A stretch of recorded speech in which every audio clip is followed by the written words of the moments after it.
The Cannabis Heals Me Podcast, episode 102.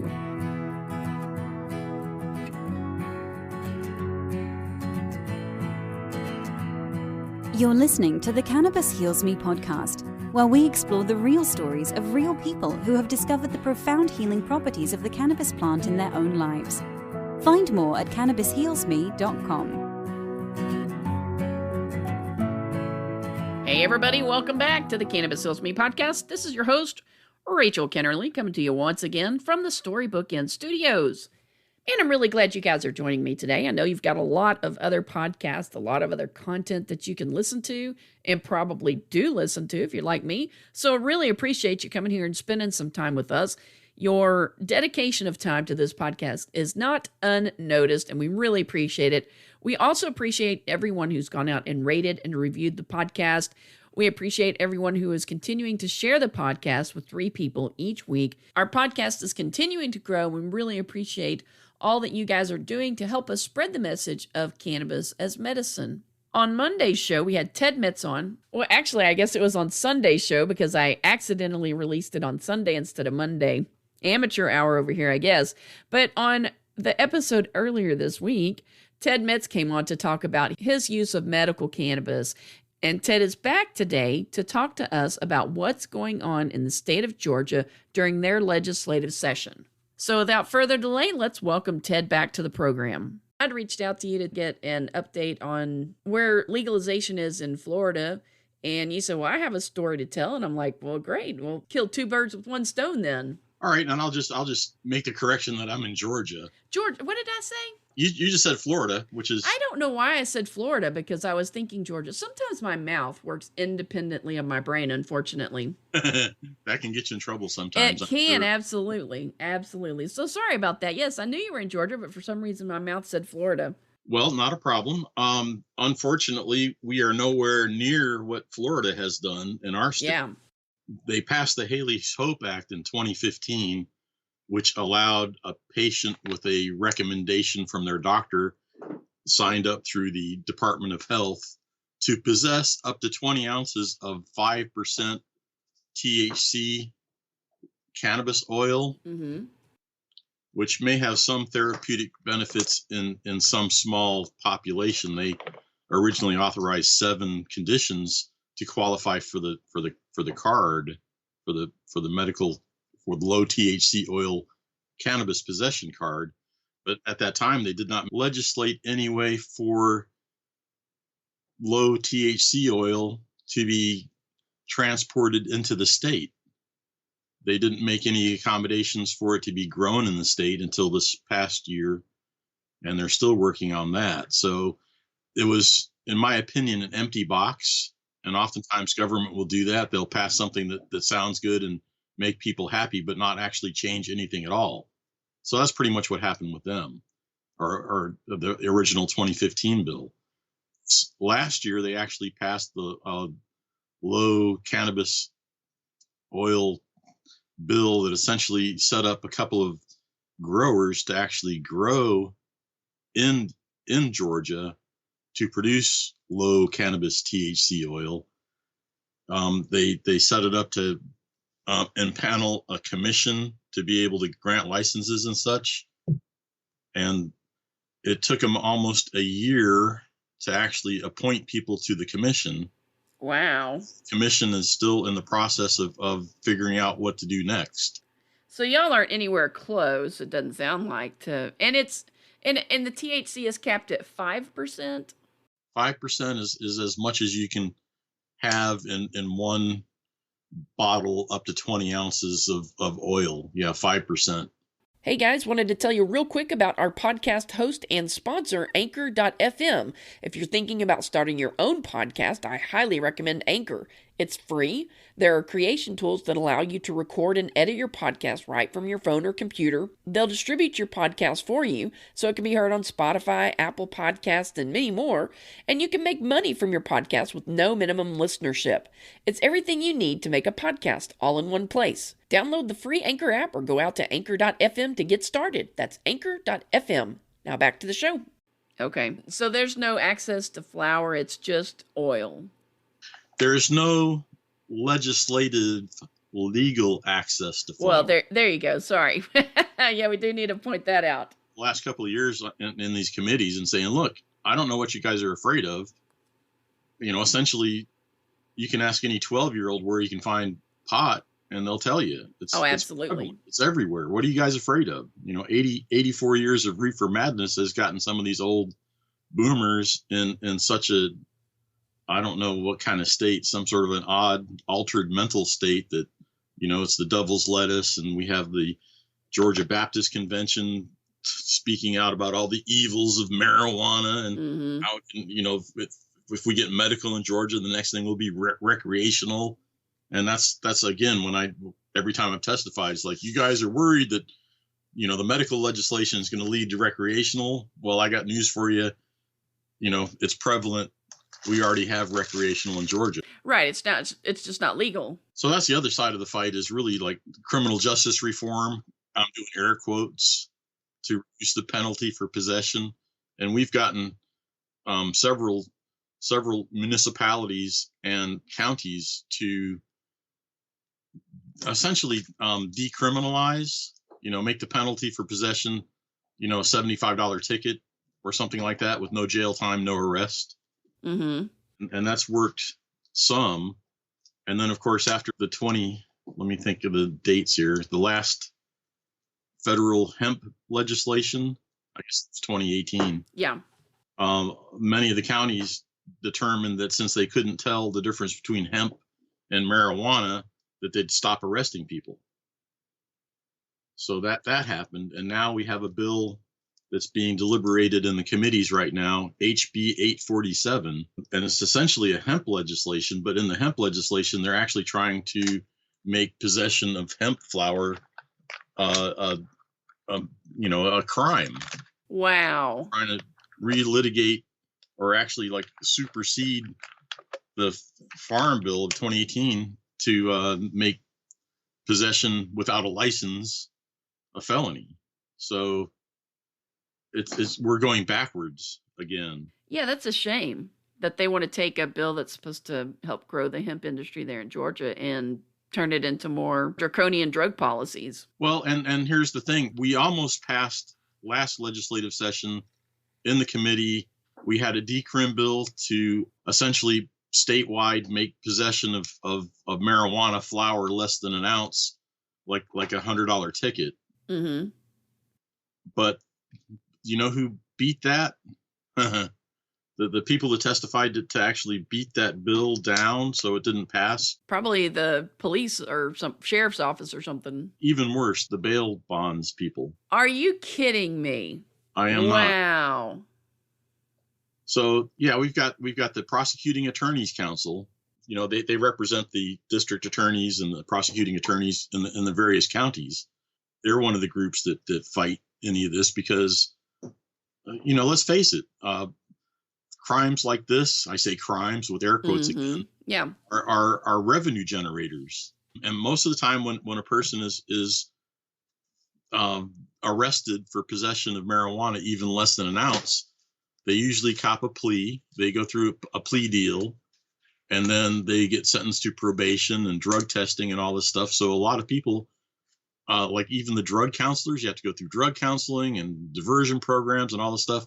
So there are a huge peripheral industry built up around getting someone into the system. All of our probation essentially is private corporations. You have to pay for your own drug testing.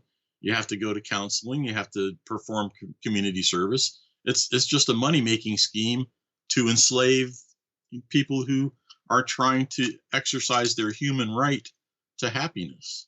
Have you always held these views on cannabis, or did something change your mind? Well, we didn't really discuss my views on cannabis. Cannabis, of course, in my opinion, is God's gift to mankind to prove that he loves us and wants us to be healthy and happy. So with that regard, I think my journey with cannabis really started as like a freshman or so in high school.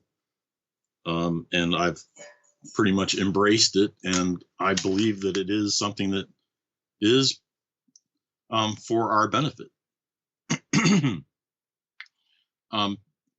But as far as getting into the legislative into the going to the state capitol and lobbying and stuff, that really happened about 7 years ago, when we were actually there, excuse me, fighting a bill that would have legalized no-knock warrants. Well, they already do those because one of my former guests, Sharon Ravert, they had a no-knock raid on their house. Well, technically in Georgia, it's supposed to be knock and announce. Okay. They can like be breaking the door down by saying, whatever county sheriff or, it's the police as they're knocking the door down. That they consider to be knock and announce, as opposed to just breaking the door down without saying anything at all. Okay. But of course that bill did not pass, fortunately. And anyway, I don't want to get back into all of that, but that's kind of how I met Sharon and the group from Normal, was fighting that no-knock warrant bill. Okay. So you weren't really politically active before that then? Well, not really. Of course, working and raising kids, a lot of people are in that same boat. They just they kind of ignore politics until they retire or something happens to them that forces them into the fight. Right. And that was kind of the case with Sharon Ravert from Peachtree Normal, NORML. That's a great group.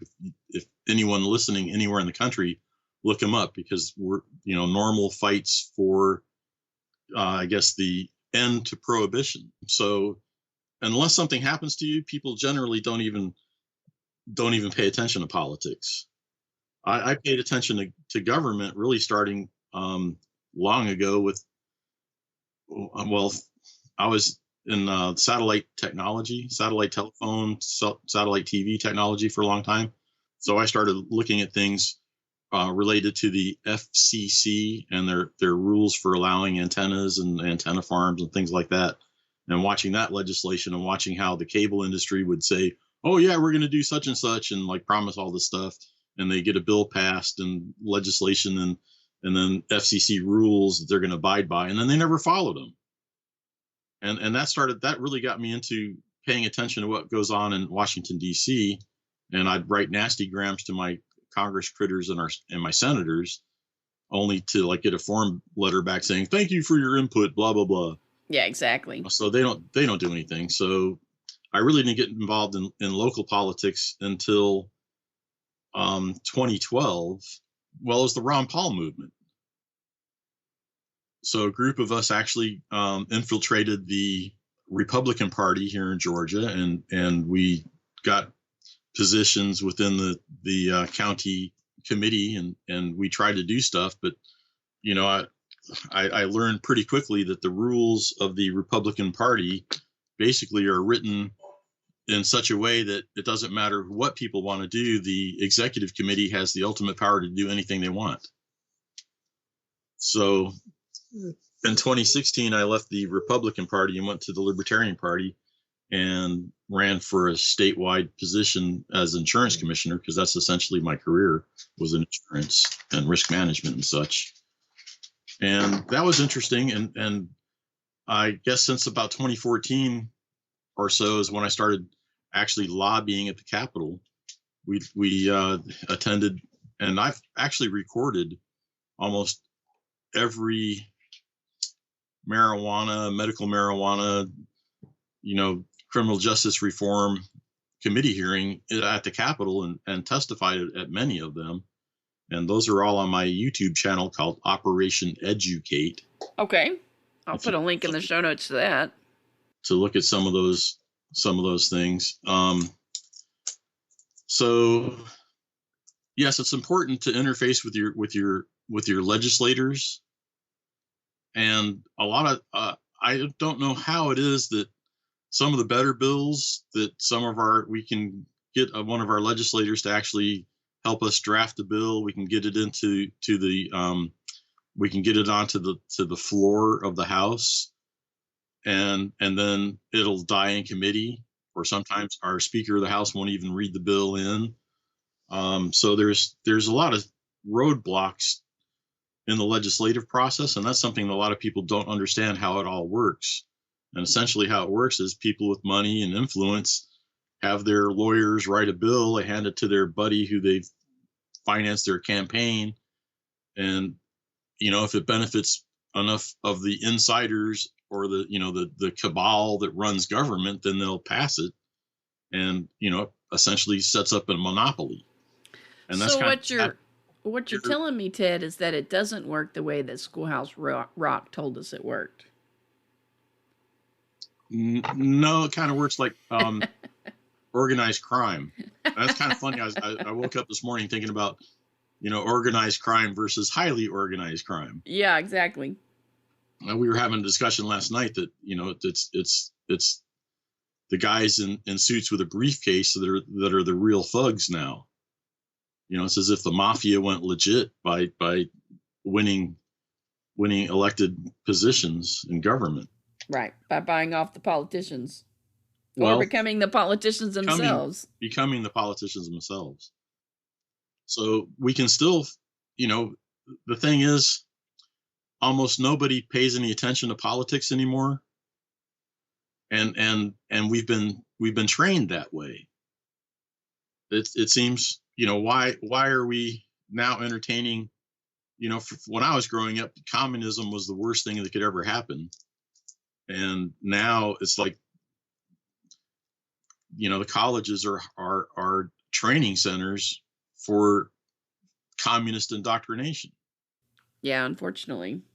And nobody understands that the Constitution for the United States was basically the foundational law that was an agreement between the states to allow for a central body to take care of a couple of things that states couldn't do by themselves: protecting our shores, regulating interstate commerce, providing a court system, and protecting our borders, and negotiating with foreign powers. That was all the government's supposed to do. And Article 1, Section 8 of the Constitution of the United States spells out the authorized powers of the government.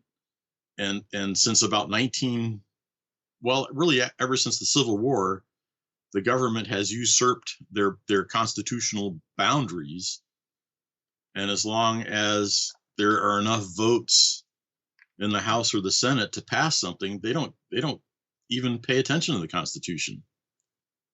And I know that lately, if anyone's watched this whole impeachment fiasco, there's been a lot of talk about, the Constitution, but they're actually interpreting it intentionally wrong on purpose.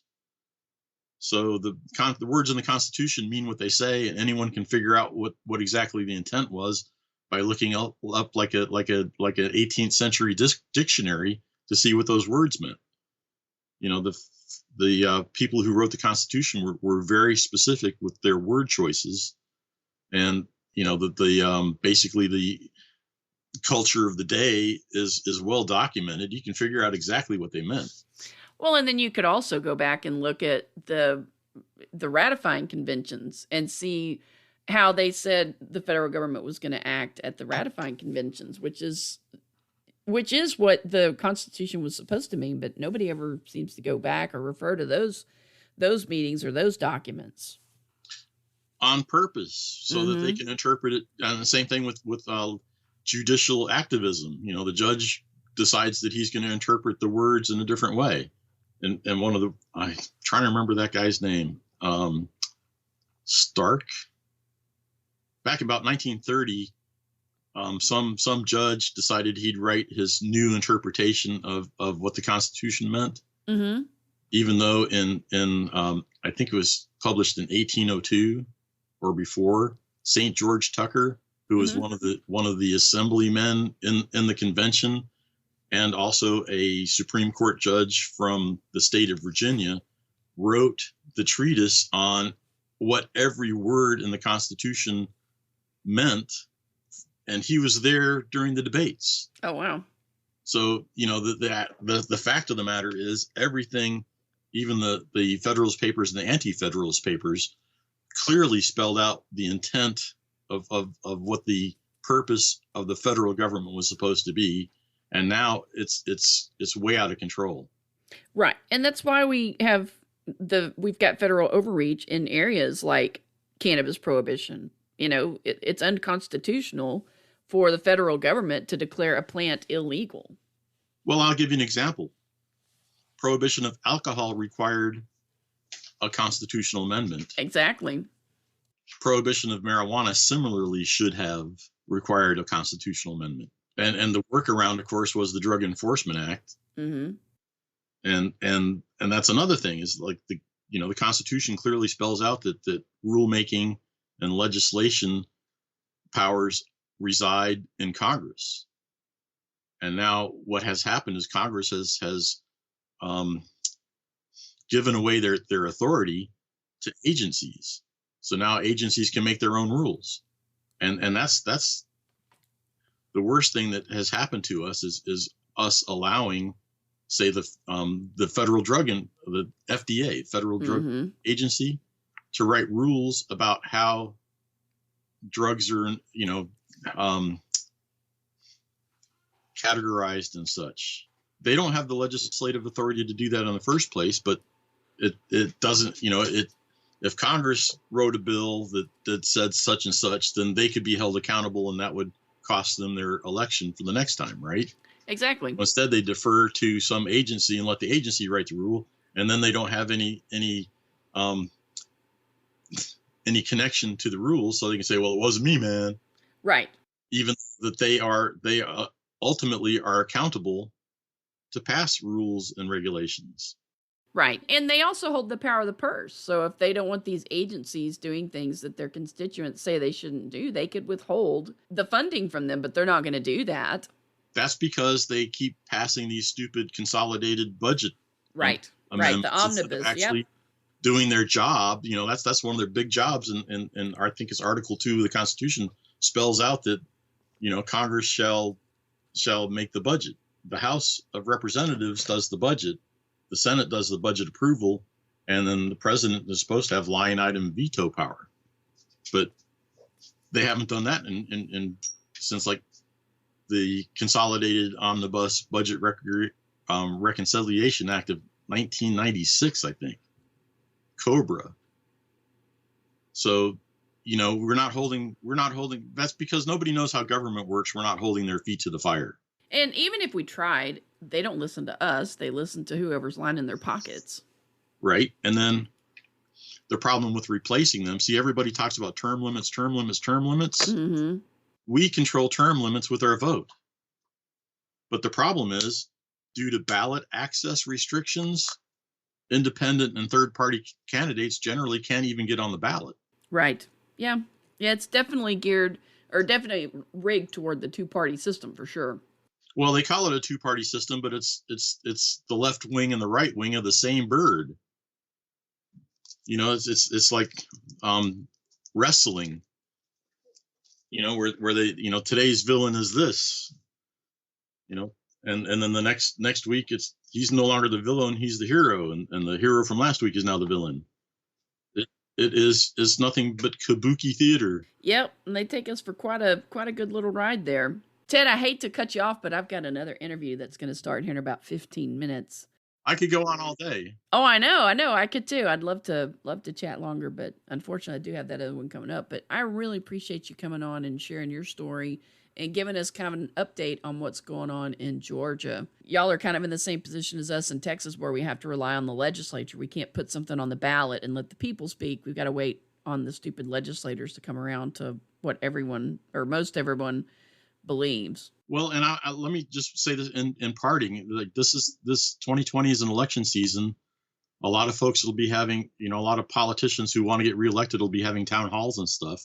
We need to pack the town halls and demand the end of prohibition, because it's unconstitutional to begin with, and they have no business telling us what we can and cannot do with a plant. I completely agree with you. People have to quit being passive. They need to quit sitting on their computers and complaining about how weed's illegal. And they need to get off their duffs and go out and try to influence the political process, at least on a local level. You may not be able to change things on a federal level, but you can get involved on a local level and affect some change. Right. And the first person you have to change is yourself, because that's right. The lowest division of politics is the individual.